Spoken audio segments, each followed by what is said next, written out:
Episode 19 a guardian rematch. Episode की starting में school के अंदर एस और रोग्राफ लड़ रहे होते हैं किसी ट्रेनर से जो है स्टूडेंट होगा किसी स्कूल का। उसके पास होता है मड ब्रेक। रोग्राफ रॉक थ्रो यूज करता है लेकिन वो डबल किक से तोड़ देता है, जिसके बाद सभी हैरान हो जाते हैं कि हमें बताता है रॉक थ्रो एक रॉक टाइप मूव है और ग्राउंड टाइप पे असर नहीं करता और मड ब्रेक ग्राउंड टाइप है जिसे इसके पास टाइप एडवांटेज नहीं है। तब सोफोक्लिस बोलता है लेकिन मुझे नहीं लगता कि एस के पास कोई भी डिसएडवांटेज है, तुम्हें पता है ना क्यों। उसके बाद एस पावर अप करता है और यूज करता है जी मूव का ब्रेक नेक ब्लिट्स जो उसको डायरेक्ट लगता है, जिसके बाद मर्डरी हार जाता है। फिर दोनों हैंडशेक करते हैं और प्रॉमिस करते हैं कि इन दोबारा कभी और लड़ेंगे। उसके बाद रोग्राफ काफी थक जाता है, जिसके बाद प्रोफेसर को कोई बताते हैं पोकेमॉन जी मूव इतना ज्यादा पावरफुल होगा जितना कि ट्रेनर। फिर ऐसे बोलता है इसका मतलब, फिर वो बोलते हैं सही समझे, यानी कि तुम्हारी एनर्जी को ही एक जी मूव में कन्वर्ट किया जाता है। इसका मतलब क्या भी बताता है कि जितना स्ट्रॉन्ग एस होगा उतना स्ट्रॉन्ग जी मूव होगा। यहाँ फिजिकल स्ट्रेंथ की बात नहीं हो रही है, एनर्जी की बात हो रही है, वरना हालांकि जी मूव सबसे स्ट्रॉन्ग हो जाता। अभी चलते वीडियो में जब एस बोलता है यानी कि मुझे और स्ट्रॉन्ग होना होगा कि मैं टापू कोको को हरा सकूं, जिसके बाद सभी खुश हो जाते हैं कि टापू कोको एक बहुत ज्यादा पावरफुल अपोनेंट है जिसको आने के एस सोच रहा है। ये सच में कई कमाल की बात है। फिर लाना बोलती है आखिर क्यों ना हो, क्योंकि वो गार्डियन है। तो लिली बोलती है वो इलेक्ट्रिक फेयर टाइप का है तो तुम्हें इसके बेसिस पे एक स्ट्रेटेजी बनानी पड़ेगी। तो सोफोक्लिस बोलता है अगर बात इलेक्ट्रिक टाइप की हो रही है तो तुम मेरे को काउंट कर सकते हो, मैं तुम्हारी हेल्प करूंगा। जिसके बाद एस थैंक्स बोलता है और छुट्टी होने के बाद वो सोफोक्लिस के घर चलता है। एस बताता है ये स्कूल से कितना पास है। जिसके बाद वो घर के अंदर जाते हैं, उसकी मॉम उनका वेलकम करती है। फिर एस ग्रीट करता है और अपना इंट्रोडक्शन देता है। फिर वो सोफोक्लिस के साथ बैठ के खाना खाता है जो काफी गर्म होता है, जिससे उसका मुंह जल जाता है। वो पिकाचू को देता है, उसका मुंह जल जाता है। फिर रोटो बताता है ये 100 डिग्री सेल्सियस तक गर्म है, इसे जल्दी नहीं खाना चाहिए। इसके बाद वो खाना बहुत ज्यादा खा लेते हैं और उनका पेट भर जाता है। तब रोटो बोलता है कि एस तुम गोल भूल गए हो यहाँ आने का। जिसके वो कहता है नहीं मुझे और नहीं खाना, लेकिन उसे फिर याद आता है कि इसका गोल तो ये था ही नहीं। जिसके बाद वो बैकयार्ड में जाते हैं जहाँ पर उसके डैड मिलते हैं। एस उन्हें ग्रेट करता है। जिसके बाद रोटो बोलता है ये तो बिल्कुल सोफोक्लिस की तरह दिख रहे हैं। तब वो कहते हैं थैंक यू तुमने इसे मेंशन किया। फिर वो ऐसे पूछते हैं कि तुमने खाना खा लिया, क्या वो टेस्टी था। तब ऐसे बोलता है इसमें कोई डाउट नहीं है, ये सच में काफी टेस्टी था। तब वो बोलते हैं ये मेरे लिए शॉकिंग नहीं था क्योंकि इसकी मॉम सच में वर्ल्ड में सबसे ज्यादा बेस्ट खाना बनाती है और इस घर में कोई भूखा नहीं रहता। जिसके तो पेट पकड़ के हंसने लगते हैं। फिर सोफोक्लिस उसे अपनी लैब में लेके जाता है। ये सुन के ऐसा हैरान हो जाता है कि इसकी पर्सनल लैब भी है, जिसको अंदर देखने के बाद उसे पता लगता है कि यहाँ टेक्नोलॉजी रखी है। सोफोक्लिस बोलता है यहाँ की चीजें मेरे से पूछे बिना मत छूना, बहुत ज्यादा खतरनाक हो सकती है।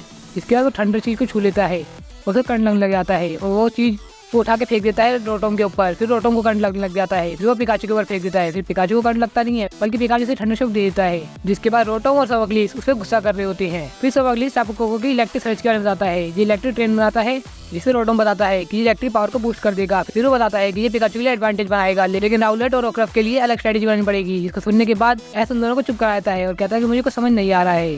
जिसके बाद पिकाचू टोगेडेमारू को दिखाया जाता है जो वहाँ खेल रहे होते हैं। फिर टोगेडेमारू पिकाचू को एक व्हील में भेज देती है, जिसके बाद पिकाचू भागने लगता है। ऐसे देख के काफी खुश होता है कि ये काफी इंटरेस्टिंग लग रहा है। फिर सोफोक्लिस को एक आइडिया आता है और एक जायंट व्हील बनाता है जिसमें एस, पिकाचू और उसके सभी पोकेमॉन आ जाते हैं और टोगेडेमारू भी। सोफोक्लिस उनके ऊपर स्टिकर लगाता है जिससे उनका एनालाइज कर सके उनकी एनर्जी को। जिसके बाद वो सब भागना स्टार्ट करते हैं और सोफोक्लिस ये सब देख रहा होता है। थोड़ी देर में रोग्राफ और राउलेट नीचे आ जाते हैं थक के। थोड़ी देर में टोगेडेमारू भी आ जाता है, लेकिन एस और पिकाचू रुकते ही नहीं है। वो इतना भाग रहे होते हैं कि उनका हाई स्कोर बन जाता है, उनकी एनर्जी एकदम नेक्स्ट लेवल पे चली जाती है और एक ब्लास्ट हो जाता है। जिसके एस बोलता है कि कोई भी बताएगा कि यहाँ क्या हुआ, और इस एनर्जी को टापू कोको भी देख रहा होता है। फिर सोफोक्लिस बताता है ये अब तक का सबसे बड़ा रिकॉर्ड है। अगले दिन स्कूल में क्या पूछता है तो तुम्हारी ट्रेनिंग कैसी गई। जिसका सोफोक्लिस बताता है ये बेमिसाल गई, इसने काफी ज्यादा डेवलप कर लिया है अब अपनी ट्रेनिंग से, क्योंकि एस की फिजिक काफी स्ट्रॉन्ग है। फिर एस बोलता है मैं काफी एक्साइटेड हूँ टापू कोको से लड़ने के लिए। फिर वो पिकाचू को देखता है, लेकिन पिकाचू उस टाइम पे कुछ खेल रहा होता है। जिसके बाद वो कहता है आज सही टाइम नहीं है, लेकिन फिर पिकाचू को सेंस होता है। जिसके बाद पिकाचू भागते हुए जाता है स्कूल यार्ड में। उसके पीछे सब जाते हैं। वहाँ वो देखते हैं कि ये टापू कोको है। लिली बोलती है ये यहाँ क्या कर रहा है। फिर कियाए बोलता है वो एस को चैलेंज करने आया है। फिर एस बोलता है मैं तुमसे मिलना चाहता था टापू कोको। उसके बाद रोग्राफ और राउलेट पिकाचू के आगे आ जाते हैं, लेकिन वो दोनों को साइड कर देता है और वो कहता है कि मैं पिकाचू से बैटल करना चाहता हूँ। जिसके बाद एस रेडी हो जाता है पिकाचू के साथ। उसके स्कूल में भीड़ लग जाती है कि आखिर ये क्या चल रहा है। प्रोफेसर को कोई भी आते हैं और वो बोलते हैं ये कैसा माहौल बन गया। लिली बोलती है लेकिन टापू कोको ऐसे ही क्यों लड़ना चाहता है। इसके बाद प्रोफेसर को कोई बोलते हैं इसका जवाब तुम्हें बैटल में मिल जाएगा। फिर वो अपनी एबिलिटी से इलेक्ट्रिक सर्च यूज करता है। रोटो इस बैटल को रिकॉर्ड करने के लिए रेडी होता है। फिर ऐसे क्विक अटैक यूज करने को कहता है। इसके बाद वो डोज कर जाता है। फिर वो बाउंस बैक करके आयरन टेल यूज करता है, जिसे वो डिफेंस से रोक लेता है। उसके बाद वो अटैक करने जा रहा होता है, लेकिन तभी वो दोबारा आयरन टेल यूज करने को कहता है। जिसके बाद वो हिट हो जाता है, जिससे सभी इंप्रेस हो जाते हैं। प्रोफेसर को कोई बोलते हैं ये पहले से फास्ट हो चुके हैं। जिसके सवकलिस बोलता है ये हमारी स्पेशल ट्रेनिंग थी। रोटोम बोलता है ये 12% ज्यादा फास्ट हो चुके हैं। फिर वो पिकाचू का अगल बगल घूमने कहता है और ब्लाइंड स्पॉट ढूंढने का इंतजार करता है और वो ऐसा कर भी रहे होते हैं। सवकलिस बोलता है ये काफी फास्ट हो चुके हैं, जिससे टापू को काफी दिक्कत हो रही है, ये मैच तो आराम से जीत जाएंगे। फिर प्रोफेसर कुकुई बोलते हैं अभी तो रुक जाओ, अभी ये खत्म नहीं हुआ। जिसके बाद वो पिकाचू को देख लेता है, ऐसे डोज करने को कहता है, लेकिन तभी वो अटैक कर देता है, जिसके बाद काफी डैमेज होता है। प्रोफेसर कुकुई बोलते हैं ये है नेचर मैडनेस, जिसमें काफी इफेक्टिव होगा पिकाचू के ऊपर। फिर पिकाचू उड़ जाता है, जिसके बाद वो डिस्चार्ज यूज करता है और ये अटैक पिकाचू के लगने के बाद ऑडियंस के पास भी आ रहा होता है, लेकिन वहाँ पर टोगेडेमारू सारी इलेक्ट्रिसिटी को एब्जॉर्ब कर लेता है। फिर एस पिकाचू को उठने को बोलता है और वो उठ भी जाता है। फिर एस की रीडिंग ग्लो करने लग जाती है। फिर वो टापू कोको से सॉरी बोलता है कितना टाइम लग गया इस मूव को यूज करने के लिए। जिसके बाद वो जी मूव को यूज करता है, गीगावोल्ट है वो, जो उसके लगता है लेकिन ज्यादा डैमेज नहीं होता। लेकिन इस बार ये मूव ज्यादा पावरफुल था, जिस कारण टापू को बाउंस बैक कर जाता है इस मूव को लगने के बाद। फिर पिकाचू आयरन टेल से हिट करने वाला होता है, लेकिन वो क्लैश कर लेता है अपने हाथों से ही। इसके बाद पिकाचू काफी दूर जाके गिरता है और बैरिकेड तोड़ के वो नीचे गिरने वाला होता है। तभी पिकाचू को पकड़ने के लिए एस कूद जाता है और कियावे कुकुई के साथ भाग रहे होते हैं उसे बचाने के लिए, लेकिन पीछे टापू को आता है जो फास्टली स्पीड में उन दोनों को बचा लेता है। जिसके बाद प्रोफेसर कुकुई की जान में जान आती है। सभी काफी खुश हो रहे होते हैं कि एस टापू कोको के ऊपर उड़ रहा है। रोटो उनकी फोटो खींच लेता है। फिर प्रोफेसर ऐसे पूछते हैं कि एस तुम्हें कुछ लगी तो नहीं। फिर वो बोलता है कि मुझे कुछ भी नहीं हुआ। फिर टापू कोको जाने वाला होता है, तब एस बोलता है टापू कोको याद रखना आज तुम हार गए, लेकिन तुम्हें पता है ना हम फिर से बैटल करेंगे और हर बार हम स्ट्रॉन्ग होते रहेंगे और हमारा जी मूव सबसे ज्यादा स्ट्रॉन्ग मूव बनेगा। तो आज भी टापू कोको ने प्रूव कर दिया कि वो कितना ज्यादा पावरफुल है और ऐसे कितनी ट्रेनिंग करनी होगी इसको हराने के लिए। जब तक ये सफर ऐसे चलता रहेगा।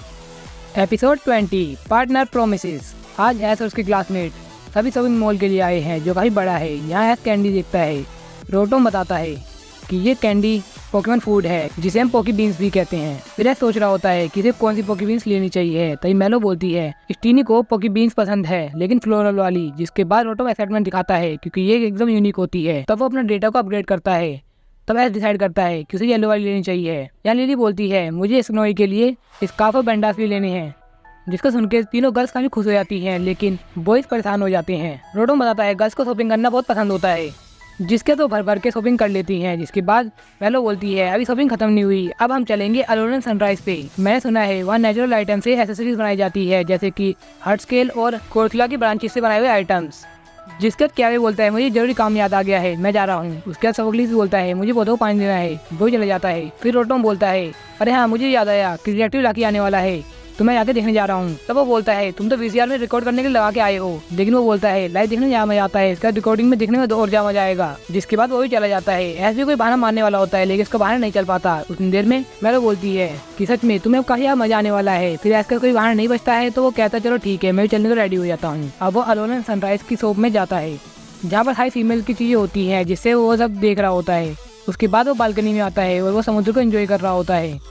फिर शॉप की मैनेजर बाहर आती है और ऐसे बोलती है कि वो आइलैंड है ट्रेजर आइलैंड, जहाँ से मैं शॉप के लिए सामान लेके आती हूँ और वहाँ पर काफी सारे वाइल्ड पोकेमॉन भी मिलते हैं। जिसके एस काफी एक्साइटेड हो जाता है। तब वो ऑफर करती है कि ये बोट तुम ले आ सकते हो उस आइलैंड तक पहुँचने के लिए। जिसके बाद मेलो लिली और लाना आ जाते हैं और वो बोलते हैं कि हमारी शॉपिंग अब पूरी हो चुकी है। तब एस उन्हें एक्सप्लेन करता है कि मैं भी जा रहा हूँ उस आइलैंड पे। जिसके बाद वो कुछ समझ नहीं पा रही होती, लेकिन फिर एस निकल जाता है उस कायाक को लेके। कायाक इस बोट को कहते हैं जो सिर्फ एक बंदे के लिए होती है। इसको चलाते हुए एस जा रहा होता है और वो बीच में पहुंच जाता है। तब उसे फील होता है कि पूरी दुनिया में वो अकेला ही बचा है। उसे ऐसा फील हो रहा है ये काफी अजीब है, लेकिन काफी अच्छा लग रहा है। जिसके बाद वो आइलैंड तक पहुंच जाता है। फिर वो भागने लगता है।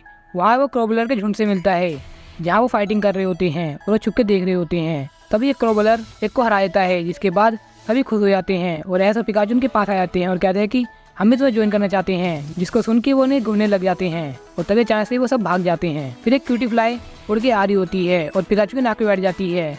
जब पिकाचू चीख मारने वाला होता है, तभी हमें दिखाया जाता है कि रोटोम चीख मार चुका है। तब रोटोम बोलता है लगता है मुझे कोई याद कर रहा है। फिर एस उस क्यूटी फ्लाई का पीछा करते हुए जा रहा होता है और वो पहुंच जाता है एक ऐसी जगह पे जहाँ पर बहुत सारे बग टाइप पोकेमॉन यहाँ घूम रहे होते हैं और एक पोकेमॉन उसके ऊपर माला डाल देता फूलों की, जिसकी महक काफी अच्छी लग रही होती है। तब वो अलोरन एग्जीक्यूटर को देखता है, इनका पीछा करते हुए जा रहा होता है उन्हीं की चाल में। जिनकी पूंछ वाला उन्हें देख लेता है और सभी उसे गुस्से में देखने लग जाते हैं। ऐसा पिकाचू लगता है वो काफी खतरे में है, लेकिन वो उसे इग्नोर करके आगे बढ़ जाते हैं। फिर ऐसा उनका पीछा करते हुए जा रहा होता है। फिर वो देखते हैं कि ये पानी में खेल रहे हैं और ऐसे भी इनका खेलने लग जाता है। तब ऐस को पता लगता है कि ये काफी फ्रेंडली पोकेमॉन्स हैं। इसके बाद ऐस इनका बोझा खेलता है और थोड़े टाइम के बाद वो चले जाते हैं। फिर ऐस अपने कपड़े सुखा रहा होता है। तब उसे याद आता है कि वो तो पोकी बीन्स भी लेके आया है। वो पिकाचू को देता है और एक अपना खाना खा रहा होता है। इसके बाद वो बताता है पिकाचू तुम्हें याद है जब तुम प्रोफेसर ओक की लैब में थे, उसके बाद तुम मुझे मिले, जिसके बाद हमने काउंटलेस बैटल करी है और काफ़ी ज़्यादा अच्छा वक्त बिताया है। और आज हम यहाँ बैठे हैं, यहाँ पर कोई भी नहीं है, यहाँ कोई भी इंसान नहीं है, सिर्फ मैं और तुम और कोई भी नहीं। फिर हम अलोला आ गए, जहाँ पर हम प्रोफेसर क्विरोटोंग से मिले और अपने 3 पोकेमोन के नाम लेता है, जिसके बाद वो सभी अपने दोस्तों के नाम लेता है, प्रिंसिपल ओक का नाम भी लेता है। ये अलोला काफ़ी कमाल की जगह है। मैं यहाँ काफ़ी सारे लोगों से मिला और काफ़ी सारे पोकेमोन से भी, और हम दोनों मिलके अलोला गार्डियंस और काहुना को हराएंगे और स्ट्रॉन्ग ट्रेनर्स को भी, और हम दोनों मिलके बन जाएंगे पोकेमोन मास्टर। तो पिकाचू तुम मेरे साथ दोगे ना? जिसके बाद पिकाचू उसके ऊपर चढ़ जाता है और दोनों एक दूसरे के साथ खेलने लग जाते हैं। इसके बाद वो वहीं पर सो जाते हैं इस कमाल की धूप में। सही में यार, ये जगह काफ़ी अच्छी लगती है मुझे भी। मेरा मन भी कर रहा था कि ऐसी जगह पे जाऊँ यार, जहाँ बीच हो और कोई ना हो, क्योंकि मुझे भी धूप पसंद है, बिल्कुल ऐसी वाली। कि आप ऐसी जगह होते तो आप वहाँ रुकते या फिर वापस आ जाते। फिर जब ऐसा उठता है तो उसके अगल बगल काफ़ी सारे पोकेमोन होते हैं जो उसको काफ़ी खतरनाक लग रहे होते हैं। एक उसके पैर को काट भी लेता है और बाकी सारे इसके बैग में ढूंढने लग जाते हैं कुछ ना कुछ, जिसमें से उन्हें खाने का सामान मिल जाता है और वो उसे लेके भागने लग जाते हैं। तब ऐसा और पिकाचू उसका पीछा करने लग जाते हैं, लेकिन पिकाचू उसका स्नैक छीन लेता है, वो सब पानी में भाग जाते हैं। फिर शाम हो जाती है, ऐसा और पिकाचू घर जाने सोचते हैं, तभी उन्हें एक आवाज़ आती है। इसके बाद वो देखते हैं उन सभी पोकेमोन के झुंड में से एक छोटा पोकेमोन वहीं बिछड़ गया है, जिसे बचाने के लिए ऐसा और पिकाचू कोशिश करते हैं। ऐसा को पता लगता है कि वो ऊपर से निकाल सकते हैं, लेकिन वो ऊपर चढ़ने की कितनी कोशिश करता है, लेकिन वो नाकामयाब हो जाता है। इसके बाद कई बार गिरने से उसके काफ़ी सारी चोटें लग जाती हैं। तब वो राउलेट को याद करता है, लेकिन राउलेट तो आराम कर रहा होता है ऊपर बैठ के, लेकिन वो हार नहीं मानता। तब पिकाचू को एक आइडिया आता है, वो भागने लगता है। ऐसा बोलता है, तुम कहाँ जा रहे हो पिकाचू? तब पिकाचू एक एक्टिटोर को लेके आता है जो उसकी हेल्प भी करता है। वो अंदर घबरा रहा होता है ऐस को देख के, लेकिन ऐस उसकी हेल्प करने लग जाता है। इसके बाद पिकाचू के आयरन से वो पत्थर को तोड़ देता है और वो बाहर आ जाते हैं। जिसके बाद वो अपने सारे पोकेमोन दोस्तों से मिल लेता है। वो वापस आता है, ऐस को थैंक यू बोलता है, उसके बाद दुआ चला जाता है। तब एक और गार्डियन को हमें दिखाया जाता है जो ऐस के सभी चोटों को ठीक कर देती है। अगले दिन में ऐस घर पे होता है, वहाँ प्रोफेसर को भी बता रहे होते हैं कि जिसे तुमने देखा होगा वो टापू ले होगी। इसके बाद ऐस बोलता है, टापू ले? क्या टापू को कोई फ्रेंड है? तो वो कहते हैं हाँ, ये भी गार्डियन है और इससे मिलना भी काफ़ी रेयर होता है, और जिस पोकेमोन की तुमने हेल्प की होगी वो होगा विम्पोर्ड। जिसके बाद वो रोटोंग से पूछता है, फिर रोटोंग उसको बताता है कि टापू ले के पास क्या पावर होती है। वो साइकिक और फेरी टाइप पोकेमोन है जो एक हीलिंग मटेरियल छोड़ती है। फिर वो विम्पोर्ड के बारे में बताता है, ये वाटर और बग टाइप पोकेमोन है और ये वैक्यूम क्लीनर होते हैं पानी के अंदर की। फिर प्रोफेसर बताते हैं कि ये अकाला आइलैंड की गार्डियन है। जिसके बाद ऐसा बोलता है, मुझे इससे दोबारा मिलना है। इसके बाद ऐसे सभी पोकेमोन एक्साइटमेंट दिखा रहे होते हैं और अलोला की जर्नी ऐसे ही चलती रहेगी। तो आज के एपिसोड में हमने देखा ऐस का पिकाचू रीमू पे अभी काम कर रहा है और काफ़ी अच्छी ट्रेनिंग भी कर रहा है। और नेक्स्ट एपिसोड में हमने देखा कि ऐसा पिकाचू को 1% टाइम दिया गया है इस एपिसोड में, जहाँ इन्होंने काफ़ी सारे एडवेंचर को एंजॉय किया और वाइल्ड पोकेमोन से मिला है, ना कि ह्यूमन से। और अगर आप वीडियो को अभी तक एंजॉय कर रहे हैं तो वीडियो को लाइक कीजिए और चैनल को सब्सक्राइब कीजिए ऐसे न्यू कंटेंट के लिए।